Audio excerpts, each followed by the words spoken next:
여러분, 이거 아세요? 절대로 마시면 안 되는 칵테일에 대한 이야기를 말입니다. 여러분께선 바에 가셨을 때 즐겨 드시는 칵테일이 있으신가요? 뱃사람들이 즐겨 마셔 해적의 술이라 부르는 상큼한 모히또, 하와이의 푸른 바다가 절로 생각나게 만드는 블루 하와이, 아니면 저 같은 아싸가 괜히 얼굴을 붉히며 주문하는 아무튼 이처럼 칵테일은 여러가지의 술을 섞어 마시는 사람의 기호와 취향에 맞게 독특한 맛과 빛깔을 내는 일종의 예술품이라고 할 수 있죠. 그런데 이런 칵테일 중에서도 절대로 마셔선 안 되는 칵테일이 있다는 사실 여러분은 알고 계신가요? 이름하여 몰로토프 칵테일이라 불리는 이 녀석이 바로 오늘 이야기의 주인공입니다. 그런데 생긴 게 영 칵테일이라고 하기엔 포친키 3층 집에서나 나올 법한 모습인데, 네, 바로 화염병입니다. 전 세계적으로 시위나 폭력 사태에서나 사용되는 이 무시무시한 화염병에게 도대체 칵테일이란 독특한 별명이 붙게 된 이유는 왜일까요?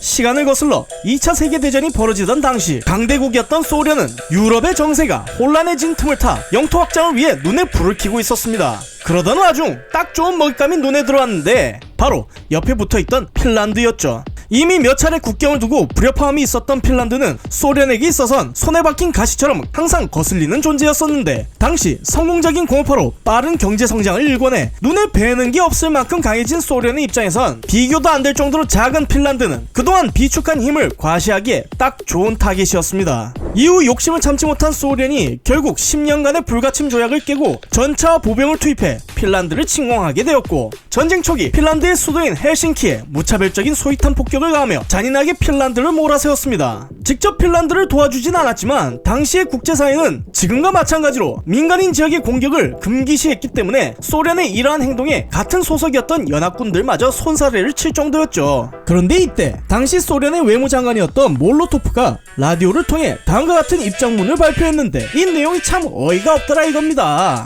자신들은 핀란드에 폭탄을 떨어뜨린 게 아니라 굶주린 핀란드의 민간인들을 위해 그저 구호용 빵을 비행기로 투하했을 뿐이었다는 사탄도 울고 갈 개드립을 쳤죠.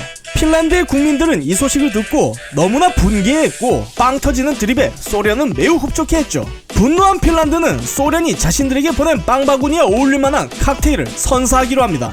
당시 핀란드의 술을 독점 판매하는 국영기업이었던 알코에서 총 45만여 개의 특제 칵테일들이 제조되었는데, 몰로토프에게 보내는 칵테일에 이름 붙여진 이 화염병들은 대전차 무기가 없었던 핀란드군이 소련군 전체에 대항할 수 있는 유일한 수단이었고, 이게 의외로 잘 먹혀서 후미가 약했던 당시 소련의 T-26 전체에 큰 피해를 입혔습니다. 손쉽게 점령할 수 있을 거란 판단과 달리 거칠게 저항하는 핀란드의 등살을 못 이긴 소련은 결국 1930년 3월 13일 서둘러 종전을 하게 됩니다. 그리고 이것은 멀리서 지켜만 보고 있던 나치 독일이 소련을 만만하게 보게 되는 계기가 되기도 했죠. 아무튼 그렇게 전투에서 탁월함을 인정받은 화염병은 당시 2차 세계대전에서 많은 국가들이 사용하게 되며 혁혁한 전가를 올려서 네임드 무기가 되었지만, 이후 전차들의 성능이 향상되자 결국 자리에서 물러나게 되었습니다. 그러나 워낙 만들기가 간편한 탓에 대전차용 무기가 아닌 각종 시위에 등장해 국가에 대한 불만을 형상화한 대표적인 물건이 돼버리기도 했죠. 이 몰로토프 칵테일은 어찌 보면 절대 마셔선 안 되는 칵테일이 아니라